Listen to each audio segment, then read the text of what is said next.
Just give us a sense of just how big that volunteer effort that's underway right now really is right across the state. Yeah, thank you. So since Friday, we've been activating all our volunteers, have been all of their local areas. There's been many evacuation centres set up. Some of them are set up and some of them are closed. We're currently in about 9 evacuation centres at the moment and are in standby for more centres. And there are people in those evacuation centres who may have been evacuated a couple of days ago and still can't go home. So, yeah, the situation is certainly not over yet. And in some areas, the water levels are still rising. So it continues to be a big activation for us. And what are the real needs right now, the immediate needs that you're focusing on? So the immediate needs we're focusing on is really to keep people safe. So obviously for people to listen to heed the advice of the SES and the emergency services, to have an emergency plan, to make sure that they're prepared to evacuate their homes if they're in those impacted areas. And then if they have to evacuate, to try and go and stay with friends and family, and if they can't, to come to an evacuation centre. But we do find that in all disasters, that people who are more prepared and who are able to prepare their houses and be able to take everything they need for their children, their pets, their recovery is much better. There's less stress for them, and it's generally a much better experience for them. So we are encouraging people definitely to very much stay on top of the situation in their local area. We are seeing the weather starting to improve. Once the safety aspect is under control, how do those needs then develop over the coming days and weeks? Because this is a long road ahead now, isn't it, for some of these communities that have been so badly impacted?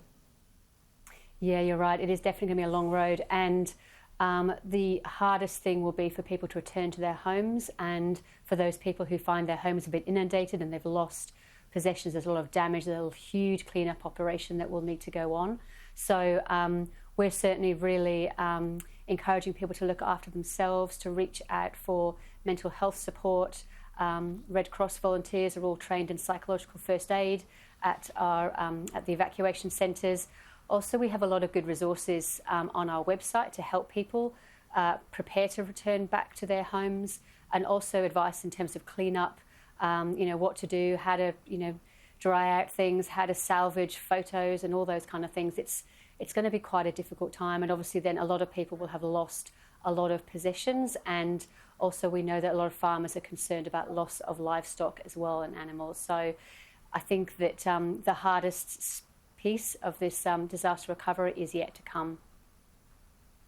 So for people watching this at home and wanting to help, obviously in these crisis situations, the broader community wants to reach out and help in any way they can. I know often you get flooded with donations of material goods, but is it really more cash that you need at this point? What's the advice to people who want to help as to how they can do that? Yeah, so in general, for all disasters, the advice is that if people want to donate, that cash donations are the best way to go, because then the cash can be given to people in those communities, and they can, choose to buy the things that they need, and also buy the things from their local stores, etc., so they can help support small businesses. So hence Red Cross's, we've launched our New South Wales Flood Appeal today for anybody who would like to donate. But if people would like to donate, things like furniture or goods like that, and they have, maybe they've renovated their home and they have extra, furniture available, then organisations such as Give It, they have a website and they have a list of things that they're looking for people, so people can obviously look to that list as well to see if they can help. And we know that it's been a really tough year for people with COVID, so some people, might want to help but can't afford to help. So, we always encourage people to donate blood. Lifebuoy is always looking for more blood donors, and also agencies such as Red Cross were always crying out for more volunteers who are doing such a fantastic job at the moment on the field. So there are lots of ways for people to help, and we welcome all of them. Yeah, it's a team effort, isn't it? Poppy Brown, appreciate you joining us. Best of luck over the coming days and weeks. Thank you. Thank you very much.